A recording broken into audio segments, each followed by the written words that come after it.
Welcome back in, everyone, to our NCAA tournament preview show. Alex Gruskin joined by John J. Parsons. We'll pick things up right where we left off, Jay. We were talking about host seeds on upset alert. Number 8, Texas, a team I have in that category. Am I justified or incorrect in including the two-time NCAA defending champions and Big 12 tournament champions on this list?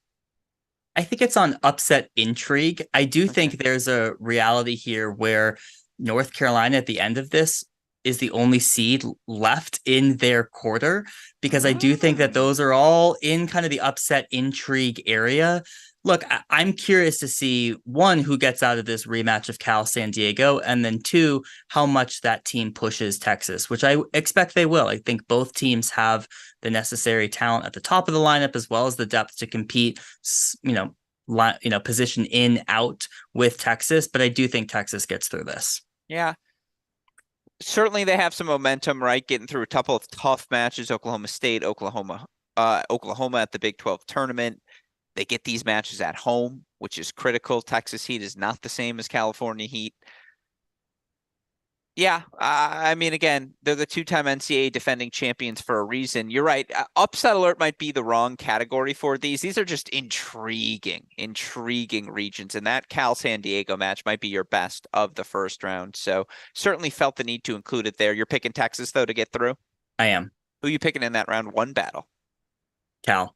All right, I like that. And we'll get to more intriguing round one battles later on in this show. Let's move over now to the Ohio State region. And look, the only reason Ohio State has to be included, I think, in this upset alert is we've seen Vanderbilt go there and beat the Buckeyes. We saw it last season. And look, this Vanderbilt team, its roller coaster ride has been one of the fun or intriguing subplots, at least, of this 2023 season. They face a frisky ETSU team in round number one, but it feels like it'll be Vanderbilt, Ohio State in that second round. Who you got in the regional final?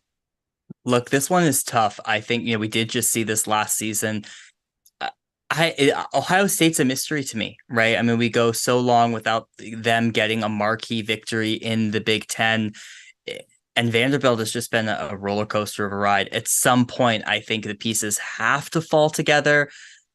I have no reason to believe that this will happen, but I think Vanderbilt gets the upset again. If nothing else, I think they should have the Wow. belief from last season. It's going to be tough. What's the calculi? Because I really think all 7 points are toss-ups. Yeah, I mean, it starts at 1 for Vanderbilt, right? They need a good match from Belmore at number 1 to get off the court quickly. It's going to be tough if they Bridget Stammel. I don't know actually if they have Stammel at 2 or if Anna Ross is at 2. I think for Vanderbilt, they need to get 2 of the top 4, and they need to get Anessa Lee as well. I do think the familiarity for this Vanderbilt Absolutely. team, that's such an advantage to Yeah. having played and been there in Columbus before, to have so much of this core, although I guess Belmore and Stammel, it's a little bit different, but so much of the core has that belief of having won there before. Yep. You're picking Vanderbilt? I am. Okay, another upset. It's anti-Big Ten J. There he is. He's back for no, I'm just kidding. You know, I have to give you a hard time about it. Yeah, I mean, the flip side is the easiest argument. I'm sure Ohio State is thrilled because Contos, Marzal, Ratliff, Boulay, Allen, they have played this Vanderbilt team before. It works both ways. And they're like, Yeah, we get absolutely. another shot in front of our home crowd. We're not, ask Georgia how hard it is to beat the Buckeyes in Columbus. Ask NC State what that barn burner was to get through that match earlier in the season. It's a really fun second round match, one I like to think will be a part of our Cracked Racquets broadcast at some point this weekend. Last one in the upset alert category, and I don't feel good about including them because I'm supposed to avoid biases. I think my fondness for Allison Ojeda has been made quite clear over the years and throughout the course of this season. I think this Tennessee team is the definition of really good. They can beat you in all 7 points on any given day. The thing is, they got two experienced teams coming to town in Wake Forest and Arizona State. Now, again, this might be more intriguing than upset alert, Jay, but it's certainly an intriguing regional. Yeah, this feels very similar to the Texas Regional, where you have a really solid first round match here in Wake Forest, Arizona State, and you expect the winner of that match will push the seed here in Tennessee. So I don't have Tennessee really on upset alert here, but I do think that they'll get tested in that second round. I think they'll be prepared for it. Knoxville is a tough place to play, particularly if this is Arizona State coming from the West Coast. So I think Tennessee advances. I think just up and down the lineup, this is a very solid team. Arizona State, Wake Forest haven't exactly, you know, ended the season particularly strong. Whereas I feel really good about Tennessee coming off of the SEC tournament, where they were really, I mean, points away from knocking off Georgia in the semifinals. No, they've been really good everywhere, like Kutzer, Martena, Tomase, Adeshina, and Zalota. Again, whoever they want to play in that sixth spot has been pretty solid there as well, and they've been good at doubles also. Like Tennessee's just solid everywhere. And, Wake needs Killingsworth. They need Brylan, right, in those matches. You're not sure you're going to get them both against the Tennessee. And again, Arizona State pretty solid everywhere. I think they're going to bruise each other up in that first round battle. And again, you can't be bruised up going against Tennessee. You need to be at your best, because if you give them one freebie, you're not going to find 4 points elsewhere. They're going to earn 3 on their own. And so I think it's a really interesting regional. I think there are 3 really good teams in this section.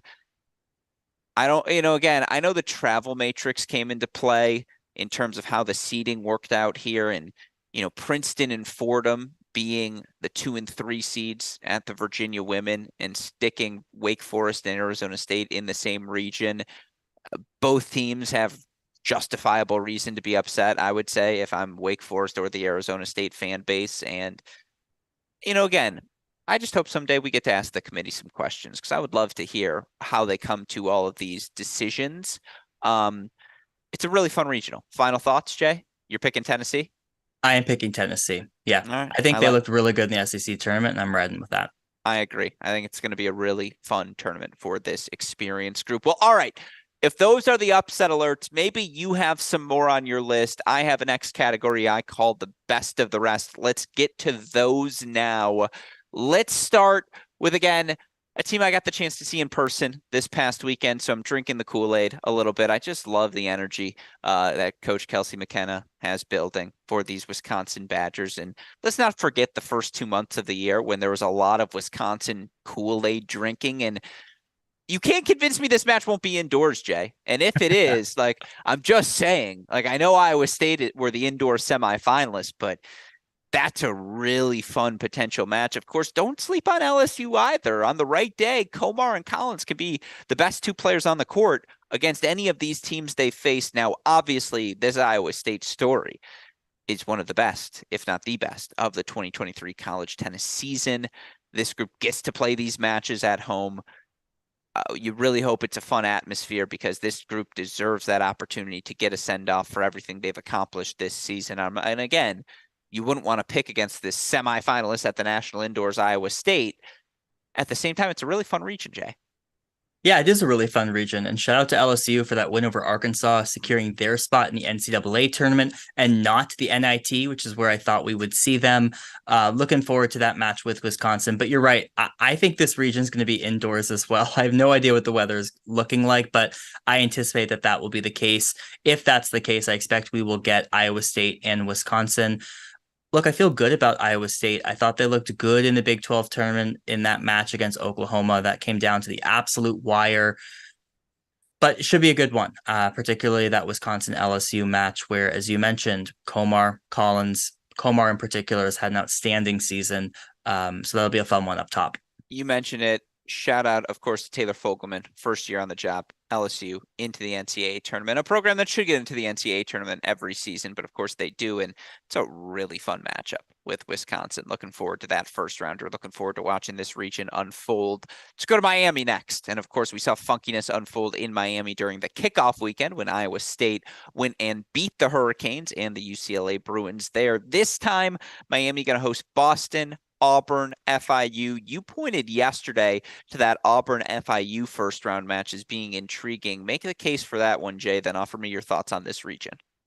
Well, Auburn is sort of limped, to the end of this season. They played their way out of a top 16 seed by losing to Florida and Ole Miss then in the SEC tournament. So Auburn will be looking for a bounce back. You talked about that intriguing Miami kickoff weekend with Iowa State and UCLA, the fourth team in that region. FIU. They got the win over UCLA there. They're very comfortable here on these Miami courts. They are coming in with a lot of momentum after winning their conference title. They played Texas A&M very close this season. So this is a dangerous FIU team. You like to say this about Auburn. It's going to be 4-3. I think it's going to be a very close match. And I could actually see this going either way. Yeah. The thing is that Auburn could beat FIU 4-3, and then they could find a way to 4-3 against Miami, where, maybe it's Arsenault or Ansari has a day at 1 or 2, and then, one of the freshmen has a day for this Auburn team, and so often it needs to be 2 of them. But Okotoye and, I mean, you can go across that Carnicella. They've all had their days throughout the course of the year. The problem is you never know who's going to have their day on any given day. The thing is, like, it's the last weekend for Carolyn Ansari, potentially. You're telling me she doesn't have... Is she submitted at 1? No. Yeah, she's at 2. I was going to say, but you're telling me she doesn't have a win over Fenning in her, like, in this final weekend? Like, that's why I just can't... I can't write them off. She wouldn't play Fenning. She'd play a Chong at 2 from Miami. You're telling me she doesn't have that in her? Like, I could see it. Oh, I could absolutely see that, because Fenning should be at 2. Yeah. But, yeah, I mean, look, I could see that. But, look, I just don't think they can overlook the FIU match first, right? They need to get through that to potentially play Miami. It would be a mistake to overlook FIU. Very, very fair. Well, with that said, who you picking in this region? Miami. Yeah. Yeah. Okay. That's fair. They are at home. And again, they're not going to lose 2 regionals at home this weekend. That would just be improbable. Let's go to Georgia next. I love this Georgia region. I think this is my sneaky favorite one of the bunch. You look for the Georgia women. They're hosting Florida A&M round 1, other side of the draw, an Illinois team that, I'm telling you, outdoors. I've heard a bunch of good things about this team. They're just going to make you work. They're taking on one of the hotter teams in the country, in a Florida State team. Got a win at Georgia Tech at the end of regular season play. Was it semifinals of the conference tournament? Quarterfinals? Yeah, semifinals. They beat Iowa. Yeah. No, sorry, for Florida State. Oh, for Florida State. Quarterfinals. Quarterfinals of the conference tournament for Florida State. But it's a deep team. It's a fun team. I think that's a really fun first round match. And again, like, I think Georgia gets through. That said, I don't think it's just going to be a 4-1, cruise through that round of 32 match. Yeah, I mean, the big question for me is if Illinois has Kate Duong, who has been out for the last few matches for Illinois. I don't know the status of her injury, but if they don't have her at number 1, that's going to be really tough for Illinois to take on Florida State. I agree. Georgia will get through this, but if they face Florida State, it's giving me 4-2 vibes. That's perfectly put. We can move on to the Duke region, the last in my best of the rest. Again, I think Duke gets through, but UCLA is the biggest question mark of the 2023 season. And I mean, the Bruins have beat Pepperdine. The Bruins have had some signature victories, Ohio State, throughout the course of this season. They could just as likely lose to Texas Tech as they could beat Duke in around a 32 match. These are 2 blue blood programs, Jay. This is a really fun region. Yeah, I don't know if it's just as likely to lose to Texas Tech as it is to beat Duke, but I get what you're saying, because it's very true. You could see them losing to this Texas Tech team that has been on the losing end of a lot of 4-3 matches this year, who could have a moment against UCLA. A lot of UCLA's wins, in fact, all of their main wins have come in LA, right? We saw them in Miami struggle. We've seen them in away matches struggle this year. So we saw what they did in Ojai against Washington. They got blanked by that Washington team. So who knows what UCLA team is going to show up here. If you're Duke, that's a scary proposition. This is not a known quantity that is coming to town.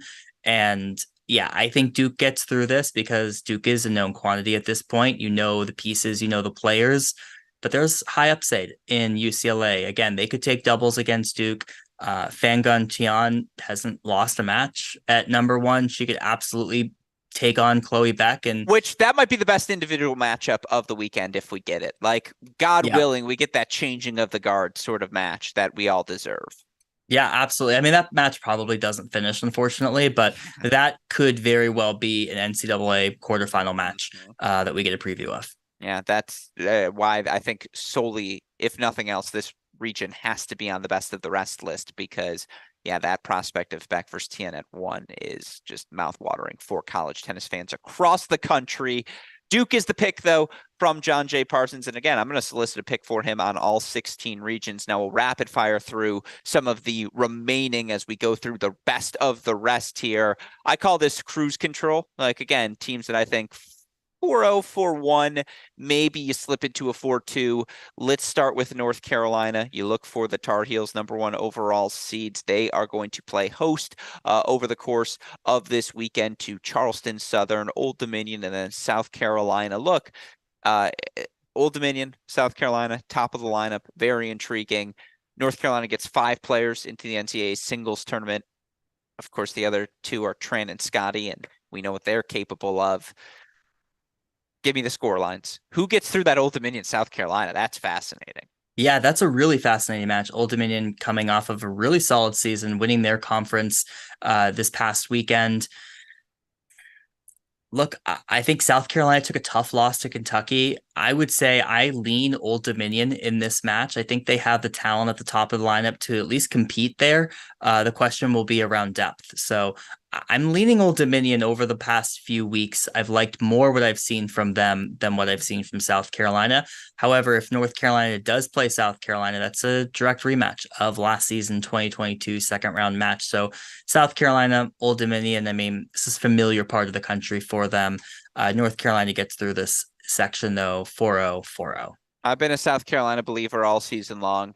I think that's maybe, again, that's in the conversation. Best first round match of the opening weekend. Let's move over to College Station. #2 overall seeds, Texas A&M. Now they dropped just their second match of the year in the SEC tournament final to Georgia. They're going to face Quinnipiac, or Quinnipiac, as Chris Halioris likes to pronounce it, from yesterday.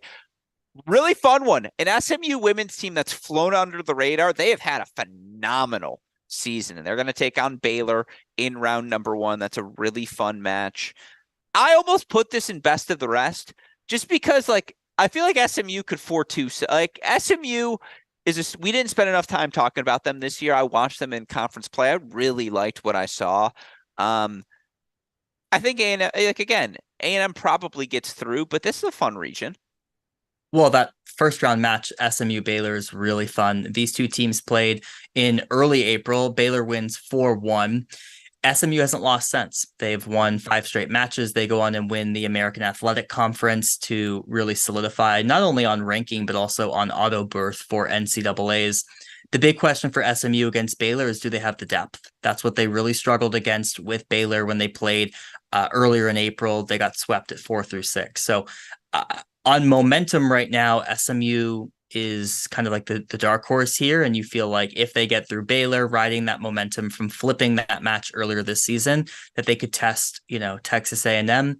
Texas A&M gets through, but it wouldn't surprise me if that's a 4-1 or 4-1 in that second round. All right, let's move over then to third-seeded NC State. Wolfpack, of course, big winners in the draw reveal, as they are not on the same side as conference foes, who UNC, of course, who they handed their first loss to in the ACC tournament final. NC State hosting Kansas, Charlotte. Gotta feel good for that Charlotte women's program to get into the NCAA tournament. South Carolina State, the first-round match for NC State. Again, I'm not saying the Wolfpack get beaten. I really like that first-round matchup, though, between Charlotte and Kansas. Absolutely. First time the Charlotte program makes it into the NCAA tournament. We talk about some of these head coaches who have had turnarounds. Anthony Davison there at Charlotte in his 5 years there, a former alum of Charlotte, has taken them from not in the NCAA tournament to in the NCAA tournament. And guess what? This is a very winnable match. This is a Kansas team that started the season strong, has not looked as strong through the home stretch. They might not just be in their first NCAA tournament. They might be in the second round facing #3 NC State. Yeah, it's going to be a fun matchup. Certainly, again, around 1 to circle, 2 p.m. Eastern time, it says on the draw. Shout out to the draw for including these times. These graphics are excellent. Yeah. These are our best graphics all season. Okay. I want you to know that I texted super producer Daniel Westoff during this show, and I literally go, dude, these graphics are perfect. I was like, this is what we're doing tomorrow as well. So I appreciate you saying that. And of course, a shout out as always to our super producer Daniel Westoff, who has included these graphics in. I'm sad we included this so near the end, because had we said this at the beginning, maybe people would have stopped the podcast and come and watch the live show here on YouTube. But hey, catch these last 4 regions on YouTube so you can see all these match times and see the phenomenal work of super producer Daniel Westoff.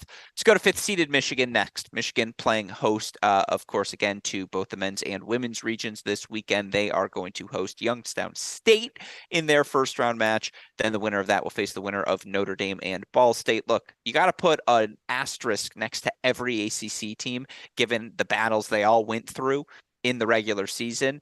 How are you feeling about this Michigan region?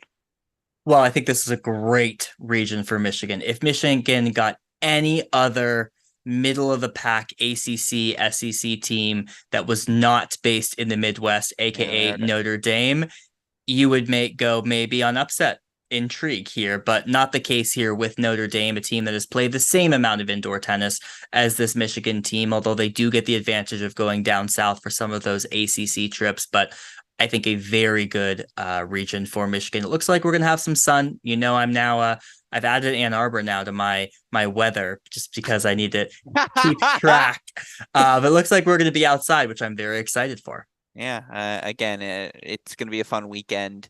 You're picking Michigan? I am. All right, Michigan then through, according to John J. Parsons, 3 to go. Are you going to be at Stanford this weekend? Of course, Stanford playing host to another region, the 7 overall seed. They've got, as Jay mentioned, the highest non-seeded team in the draw into Oklahoma State, who's going to take on Denver. Stanford going to take on Weber State, however you want to say it, in round 1. Jay, thoughts on this region? Yeah, I mean, I mentioned that stat earlier of if Stanford plays Oklahoma State here, that's the highest ranked team that they will have faced, because there's no Pac-12 team higher ranked than Oklahoma since Texas? State. Yeah, since Texas. I mean, that's crazy. In the Pac-12, there's no one ranked higher than Oklahoma State right now, other than Stanford. So this very much, you mentioned that question at the top of the show. How does this compare? It's almost like, let me get back to you after this weekend, right? Because now we start to throw in different conference, different energy, new blood. Look, I think we will get that match in the second round. That's a rematch of the 2016 NCAA final. It's going to be a fun one. And I think Oklahoma State, it's a funky lineup that has a lot of places where they're going to feel very strong about. I think they could give Stanford some fits, but I do think Stanford advances. An NCAA final rematch. Great history pull from you. 2016, right? 2016, Taylor Davidson 4-3 clinch at number 2 singles. Yeah. Were you there? I was there. That's what. When was the last time you weren't there? 2009. You've been at everyone since 2010? Yes. Oh, okay. Quick tangent. Sorry, because we've got 2 regions left to go. And honestly, shout out to you. You've been very efficient today. Shout out to both of us. Again, second of the pod. What's the best final you've seen? The best final? Oh, well, 2013 Virginia men with the foot touch. Come on. Is that better than the D-Win diving volley over Sonam in 2011? Because to me, those are the 2 I turn to always. And I still lean 11 because just that was like the first one for me. Now, 13 was, of course, another massive one for me. I lean 11 over 13 just because that 11 USC team, like that's one of the inflection points in college tennis history. Peter Smith always says Stevie comes back for year 4 because we win that match. That's the one I turn to as number 1. I'm less so on that because we had seen it in 2010, right? They were within their, dynasty era, right? And so for 2013, for me, there was a lot more storyline. I was a student at Virginia during that time. So that one sticks out for sure. And I mean, the controversy of the foot touch, we've never gotten anything like that. Yeah, but I mean, he so clearly does it. Like, again, I've always said Caruso came on the show and goes, yeah, his foot touched the net. Like, for sure it did. And I was like, all right, but that settles it. When you're sitting in the stands, I mean, you can't, especially in Champaign behind that chain link fence, you can't see anything. So that definitely sticks out. I would say on the women's side, the one that sticks out is also 2011, the Stanford, Florida match where Mallory Burdett and Lauren Embry played, which was a spectacularly horrific match. Yeah. But that came down to number two singles there. So that one sticks out as well. 2011, 2013. I mean, the Stanford Texas A&M women's match, also a phenomenal match there. So there have been a lot of phenomenal matches over the Those years. are the 2 years I turned to as well. And again, those are my junior, senior years of high school. Like those are the Yeah, ones. Excuse but me, sophomore, and yeah, senior years of high but the school. 20 we'll end here on this Okay. Stanford Oklahoma State 2016. That is one of the more special tournaments, I would say, because you had an Oklahoma State team who was the hometown hero, right, advancing to the final for the first time in program history, looking to win their first women's NCAA tournament title, playing perennial favorite Stanford, and Oklahoma State had them absolutely on the ropes. And I mean, that was your classic 4-3 cramping match. And Stanford got the win there. So I know that one probably still hurts for Cowgirl fans, but that one absolutely sticks out as a Mhm. very clear memory. Maybe they'll get some revenge this weekend. Let's move on to our final two regions. Virginia, the number 12 seed at this NCAA tournament. Another site, again, going to get to host both the men's and the women's action. They are hosting Long Island in round number one. We'll then face the winner of Princeton Fordham in round number two. Jay, thoughts on this one? Well, it's another rematch of what we saw last year. Virginia playing Princeton in the second round. Look, I think Virginia gets through this. I will say, by and large, they were not as militant about the travel matrix this year as they have been last year. You do see more instances of taking flights, a little bit more draw parity. This region is not one of them. Yeah, fair enough. Excellent use of the word militant. Virginia drop a point. Yeah, I think Daria Freeman probably gets off the court pretty quickly against Julie Adams at number one. All right, and I want to ask you about those lineup decisions here in a moment. So hold that because I want to ask you about the most interesting notes. We're having that conversation. I promise I didn't forget. Last but not least, Oklahoma women. They are the 13 seeds, I believe. They are going to play host to Hawaii in round number one. Then again, another really fun first round match between Arkansas, Washington, Arkansas, last team to sneak into the main draw. Jay, thoughts on this region? Yeah, I love this first round match, Arkansas, Washington. I mean, Washington, we mentioned beating UCLA in the first round of Pac 12s, but previously had been on a 4 match losing streak. Arkansas going to feel very comfortable here in Oklahoma, familiar part of the country. I have Washington on upset alert here. I know we're talking about seeds. I think Arkansas gets through this one. I feel like they're playing with house money a little bit getting into this tournament, and they have talent at the top of that lineup to get some wins there. Ultimately, I think Oklahoma advances. But I always have a close eye on this Oklahoma team because will they repeat last year's magic? It starts against Hawaii. Three words, Caroline Gomez Alonso. If you haven't watched her yet this season, get eyes on her at Arkansas. You can make the case she's been the best player in this region throughout the course of the 2023 season. But again, this Oklahoma team, uh, they're built for I'm really excited to watch them play throughout the course of this NCAA tournament because there is an urgency for this group. This is what they've been waiting for all season long. And again, whether it's Arkansas or Washington, that's not an easy second round match. And No, again, if they go through that 4-0, then you circle that matchup against Georgia as just must-see TV in the super region. And that's why you got to watch this Oklahoma group throughout the course of this NCAA tournament. So with all of that said, that's all 16 regions, folks. Now, again, I know we went through everything, so I want to specify some first-round matches that certainly have my eye. I'll ask you for predictions once again on all of them, Jay. San ooh, Diego versus Cal. Who you got? California, Wake Forest versus Arizona State. Arizona State, LSU versus Wisconsin. Wisconsin, Georgia Tech versus UCF. Georgia Tech, Baylor versus SMU. SMU, and that's an upset. I like that. South Carolina versus Old Dominion. Old Dominion. Also an upset. I think on paper, yes, absolutely. Auburn FIU. Auburn. Arkansas Washington.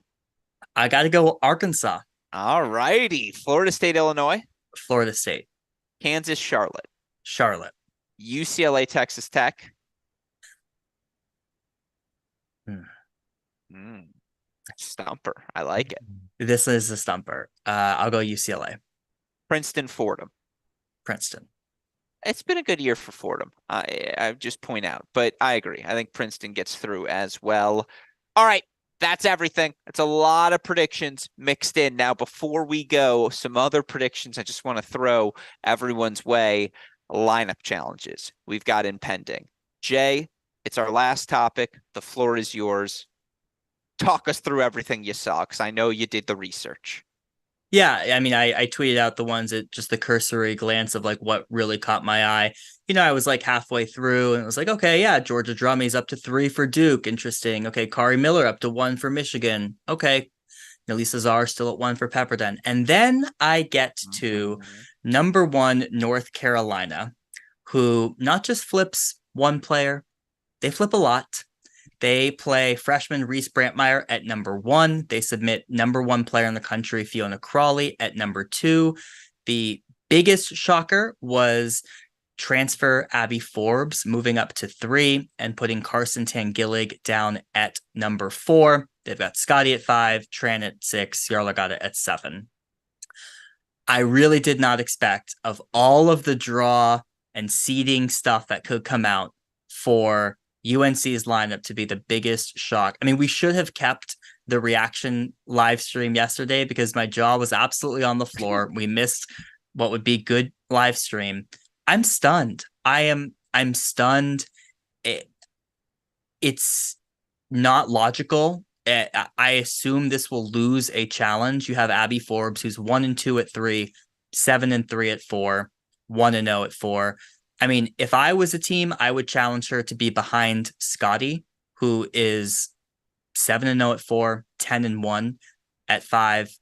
To move her behind Carson, who's 14-3 at 3, it's not defensible. And I think it sends a, warning signal to the rest of the field that they got a little spooked about that NC State match and that they're trying to jockey for lineups. Look, you do not see this. You do not see the number 1 team in the country, who's now been the number 1 seed for 3 straight years at the NCAA tournament, completely mix up their lineup like this.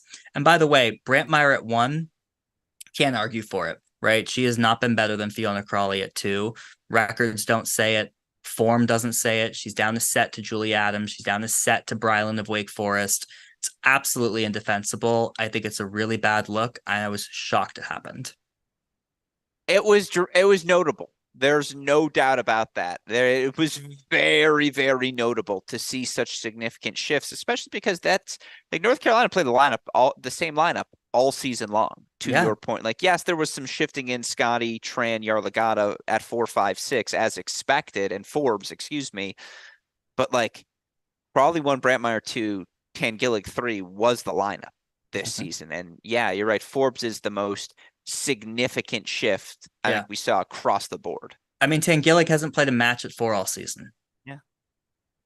There's your answer. I mean, again, Rajecki did beat her pretty solidly at the ACC tournament, but that's 1 match. Yeah. And you know who wasn't winning her match either at 4?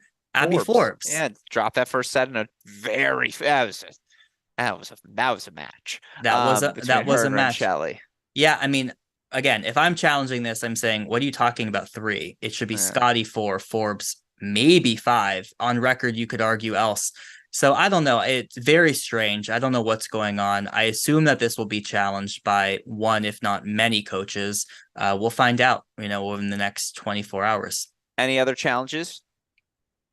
I expect the Virginia women to get challenged with Julia Adams at number 1. That was one I felt was waiting to get challenged. I think if I was in the Miami region, I would challenge Fenning at 3. She has been significantly better than a Chong at 2. I would flip those. That's the only one. I was surprised. Pepperdine is keeping Lisa Czar at 1, Brodus at 2, but it's tough to challenge because Czar has been solid throughout. But yeah, those are the women's surprises for me. All right. I like it. Well, folks, that's where things stand entering the opening weekend of play. And again, we're excited to be a big part of the broadcast coverage. We'll have more information on all of that for all of you college tennis fans over the next few days. Of course, a shout out, as always, to Dalton Thieneman Daniel Westoff, our Cracked Racquets team, who helps make everything possible here. A shout out, as always, to the support we get from our friends at Tourna, at Ellesse, as well as they make it possible for us to host these episodes week in, week out here on The Deciding Point. With all that said, Jay, any final thoughts, predictions, things you got to get off your chest from the 16 pages before we wrap today's show? No, I think we covered a lot of it.